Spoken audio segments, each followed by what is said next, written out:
presentation, which I'm sure you have and which you will read at your leisure, a cautionary tale. Because my purpose here this evening is a little more prosaic. It is to lay down the law. And it's perhaps just as well that I come after a speaker who's talked about the relationship between economic growth and crime. Because I think you could probably glean from what he said that it is possible to be economically successful and be a criminal at the same time. And what I want to do is to caution that in the search for competitiveness, the law must be followed. This is why, as I say, I've called it a cautionary tale. I'm laying down the law, and in my presentation, I make a distinction between competitiveness and competition, and I argue that the pursuit of one without the other is going to be self-defeating, that one can indeed strive to be competitive and achieve competitiveness, but if one does it without following the regulatory environment, that is going to be self-defeating. Or, as we heard from Levi Roots this morning, it's going to be a quick hustle and it will not be self-sustaining. It's perhaps useful that he could make that point because he operates in England, where, as you know, the competition law is very strict. So, my purpose then is to explain that the pursuit of competitiveness, especially using the device of clustering, is not going to work unless the rules are followed. And there are at least 4 things that happened already this morning that made it important for me to try to give this caution. The first thing, you would have heard more than one speaker use the words competition and competitiveness in the same breath, almost as if it were the same thing. And sometimes the word was used interchangeably. But clearly these are 2 different disciplines with 2 different areas of operation. The second thing, you would have heard some speakers talk about the regulatory environment. Well, we have a major regulatory environment in the Caribbean, known as competition. In the revised Treaty of Chaguaramas, it is Chapter 8, and this lays down the rules of competition.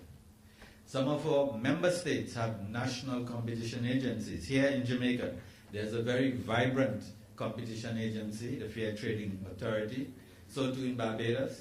And although you may not know this, but each one of our countries in CARICOM have undertaken to have national competition commissions. Barbados, Jamaica, Belize, Suriname, where my colleague comes from, who's just spoken, and all of the OECS territories, although they have taken a very novel position of having one agency for them that they will call their National Competition Agency. So we have a major regulatory environment that people must abide by and must adhere to in the search for competitiveness. Also, as you might have heard this morning, there was a continuing mention of the EPA, the Economic Partnership Agreement, and of the Canada negotiations between CARICOM and Canada for a free trade arrangement. All of these treaties have chapters on competition. And these chapters say that we are obliged to share certain kinds of information with competition agencies in those other countries. So assume, for example, that a firm in Jamaica or throughout the Caribbean decides to be competitive, is competitive, but does so breaking the law. And suppose it wants to enter the market in Canada or in Europe, and the European or Canadian agencies are aware that the law has been broken, they will ask for information, and that firm will find itself, as competitive as it is, unable to enter those markets. Moreover, it might find itself the subject of proceedings in front of the Competition Commission. So my purpose then is to talk about this cautionary tale, to say in the search for competitiveness, especially for competitiveness through the device of clustering, to be sure that one follows the law. And for this purpose, I'm just going to read what the law says in the revised Treaty of Chaguaramas, which is meant to prohibit anti-competitive business conduct. What I have to say is aimed at the private sector, it's aimed at government business enterprises, And it's also aimed at my university colleagues who might give advice to the private sector or the government sector. So this is what it says. Member states must prohibit within their jurisdiction as being anti-competitive business conduct which is outlawed. 1. Agreements between enterprises, decisions by associations of enterprises, and concerted practices by enterprises which have as their object or effect the prevention, restriction, or distortion of competition within the community. Now, I heard, and it was very interesting, I heard Levi Root say that he thrives on competition and he wants to be in an area where he can compete. The law is based on the principle that competition increases consumer welfare, and therefore anything which undermines competition is likely to be an infringement of the law. So when firms are clustering, when they have agreements between enterprises, when they are sharing information in their clusters, they have to be aware that certain things are proscribed and must not be done. The law also says that it is anti-competitive actions by which an enterprise abuses its dominant position within the community, or any other like conduct whose object or effect is to frustrate the benefits expected from the establishment of the CSME. So now, this is a caution that firms in seeking to be competitive, and especially in doing so through trade associations or by clustering in various forms, should obey the rules of competition. And the law goes on to define certain anti-competitive business conducts, which I will just read a few for you as things which you must not do. Firstly, the direct or indirect fixing of purchase or selling prices. Secondly, the limitation or control of production, markets, investment, or technical development.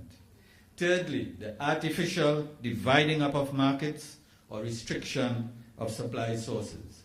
And there are lots of others: predatory pricing, price discrimination, loyalty discounts or concessions, exclusionary vertical restrictions, bid rigging, or making the conclusion of one contract subject to the acceptance by the other party of an additional obligation which has no real connection, like going into the market to buy onions and the vendor tells you, yes, but you must also buy potatoes. So we have some rules here, a regulatory regime which should be followed. And in deference now to my chair, who is a scholar of the sugar industry in the Caribbean, among other things, I'm just going to read something that just came to me. This is an agreement among a group of sugar-producing countries exporting to Europe. They are the EBA countries, that is those countries who fall under the Everything But Arms initiative. In other words, they can sell anything into Europe, duty-free and quota-free, except arms. And last week, they asked for advice from their lawyers about what they could and could not talk about. Now, they've been doing this for years. They've been meeting and talking. But suddenly, they have awoken to the idea that a great deal of their conversation violates the rules of competition. And so the lawyer has given them advice that they must not discuss among themselves any of the following types of information: pricing or other terms of dealing with customers, customer details such as volumes, location, identity, payment, and credit terms, current or future production capacity or output of individual countries or individual companies or factories, individual country or company manufacturing and development costs, margins, allocations of customers, regional areas of product types, or company-specific business plans, including national plans, which would allow the plans of individual producers to be ascertained, marketing initiatives, market share data, or any other commercially sensitive information. When I shared this with a very distinguished Caribbean writer, poet, statesman, scholar, who was for a long time the marketing manager of the sugar company in Guyana, the same one that produces the rum that you heard about earlier. He was aghast. He said, but this is what for years we have been talking about. How come all of a sudden we are not allowed to share this kind of information? The reason is that the fastest growing area of law in the world is competition law. 10 years ago, there were about 20 competition agencies in the world. Now there are 130. And all the trade treaties that CARICOM is signing with other countries, in Canada, in Europe, and in Latin America, all the partial scope treaties that are being signed with Colombia, with Panama, with Guatemala, they will all have competition chapters that will oblige the competition authorities in CARICOM to share information with their counterparts in other parts of the world about firms who, in the pursuit of their search for competitiveness, are violating the rules. And therefore, as successful as those firms might be, that success will not be sustainable. It will be short-lived. It will be what Levi Roots talked about this morning. It will be the quick hustle. It will not be a self-sustaining platform. So that's what I wanted to share with the audience today. I wanted to say that in relation, therefore, to this very laudable goal of trying to be as competitive as possible, one must obey the rules. Thank you very much.